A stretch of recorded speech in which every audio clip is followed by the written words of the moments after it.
आज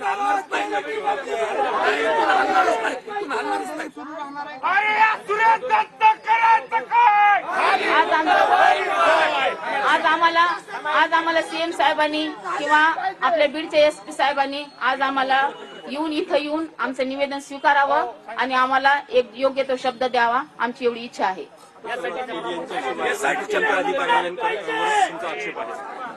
त्यांनी ह्याच्यामध्ये राहूच नाही. त्यांच्या जागेवर त्यांनी दुसरा अधिकारी घ्यावा. त्यांना ह्या तपास अधिकाऱ्यावर नकोच येते आम्हाला ते. का तर ते पूर्ण त्यांचं पूर्ण. आणि परत दुसरी एक गोष्ट तुम्हाला ते सीडीआर काढायची फार हौस आहे ना सगळ्यांचे मोबाईलचे. तर तुम्ही सुद्धा तेलिंगचे किंवा धसांचे ह्या 8-15 दिवसाचे काही संपर्क आहेत का ते सीडीआर काढा. म्हणजे तुम्हाला समजेल की धसांचे फोन एसआयटीला किती गेले आणि एसआयटीचे फोन धसांना किती आले ते सुद्धा तुम्हाला समजेल. आणि तुमच्या लक्षात येईल की इथं काय राजकारण सुरू आहे आणि काय नाही. फक्त एक छोटासा समाज म्हणून त्या समाजाला पुढे येऊ दिलं जात नाहीये.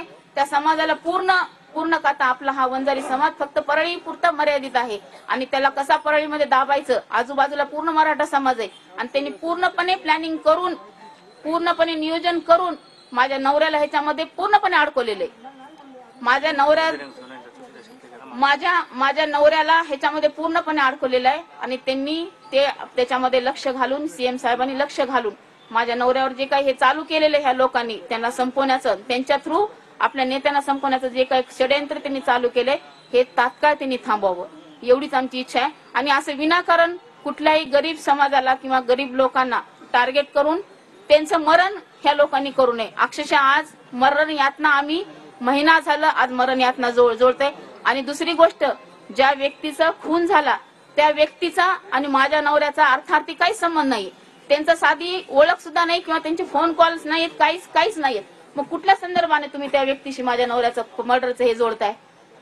जे काही गुन्हा होता त्या गुन्ह्याचं सोडून आज तुम्ही त्या व्यक्तीच्या खुनाच्या आरोपामध्ये तुम्ही चौकशीसाठी थांबून घेतायत, त्यांना चौकशीसाठी अडवतायत. हे कुठला प्रकार आहे? त्यांची ओळख नाही, त्यांचा काही संदर्भ नाही, ते परळीच्या बाहेर कधी गेलेले नाहीत. आणि तुम्ही केस सारख्या ठिकाणी मर्डर होतो त्या मर्डरचे संबंध तुम्ही आमच्याशी जोडताय. ही कुठली पद्धत आहे?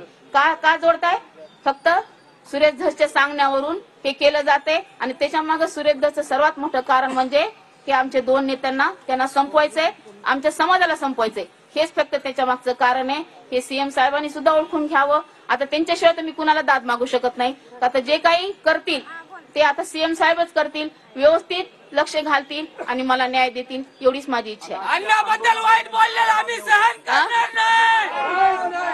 आजच्या आंदोलनाच्या मागण्या तेच होत्या की जे चुकीचं आज माझ्या मिस्टरांना जमानत मिळाली असती, आज माझ्या मिस्टरांना एमसीआर मिळून आज जमानत झाली असती. आज त्यांच्यावर खंडणीच्या गुन्ह्यावर त्यांना आज जमानत भेटली असती किंवा एमसीआर भेटला असता आणि त्याच्यातून आमची जमानत झाली असती. तर आज आम्हाला 302 मध्ये चौकशी करायची. 302चा आमचा काही संबंधच नाही ना. आम्ही 302 मध्ये नाहीच येत ना. मग आता चौकशी करायची म्हणून तुम्ही थांबून धरता, म्हणजे कुणाच्या सांगण्यावर थांबून धरता?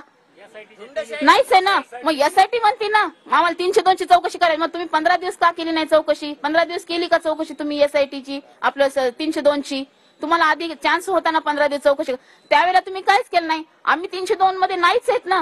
मग आता काहीतरी एखाद्याच्या सांगण्यावरून जर तुम्ही अधिकारी लोक असून सुद्धा जर एखाद्याच्या सांगण्यावरून जर तुम्हाला थांबवायचं आणि चौकशी करायची म्हणजे अजून परत जर माझ्या नवऱ्याला हे करून जर तुम्ही त्या चौकशीमध्ये त्याचे वेडे वाकडे जर फाटे फोडून जर माझ्या नवऱ्याला अडकवण्याचा प्रयत्न केला त्याच्यामध्ये 302 मध्ये, तर आम्ही पूर्ण रोडवर थांबल्याशिवाय राहणार नाहीत. नाही, फोनवर काही बोलणं झालं नाही. आमचं दुसऱ्या कुठल्या नेत्यासोबत बोलणं झालेलं नाहीये. पण आता अशी इच्छा आहे की आमचं मागणं आम्ही आमच्या नेत्याकडे मागणार आहोत. आमच्या नेत्यालाच आम्ही आमची दाद मागणार आहोत. सीएम साहेबांनी ह्याच्यामध्ये लक्ष घालावं, त्याच्याशिवाय काय नाही. का तर शेवटी सगळेजण महायुतीचेच आहेत आणि आम्ही त्यांचंच काम केलेलं आहे. आता त्यांच्याशिवाय तर आम्हाला कुणाला पर्यायच नाही. त्यांच्याशिवाय आम्ही त्यांच्याकडेच मागणार. तर माझं एवढंच मागणं आहे की आम्ही पूर्ण दाद ही सीएम साहेबांनाच मागणार की ह्याच्यामध्ये माझ्या नवऱ्याला विनाकारण अडकू नका. तुमचं राजकारण जे काय करायचंय ते तुमचं तुम्ही तिकडे करा.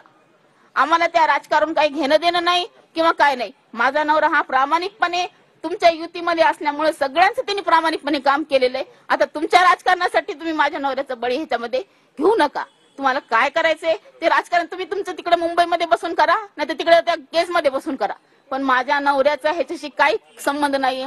त्यानं फक्त प्रामाणिकपणे तुमच्या पक्षाचं काम केलेले, तुमचे माणसं बहुमतानं निवडून आणलेले आणि त्याचं फळ म्हणून आज आम्हाला आम्ही छोटा समाज असल्यामुळे आज आम्हाला सरकारनं 2 मंत्री सुद्धा दिलेले आहेत आणि त्याचं जळवणूक होणे, त्याचा तुम्हाला त्रास होत असल्यामुळे तुम्ही जर एखाद्या सामान्य लोकाला जर तुम्ही त्रास देत असाल तर ही फार म्हणजे फार चुकीची गोष्ट आहे. हे बरोबर नाही. हे तळतळाट तुम्हाला राहायला लागल्याशिवाय राहणार नाहीत.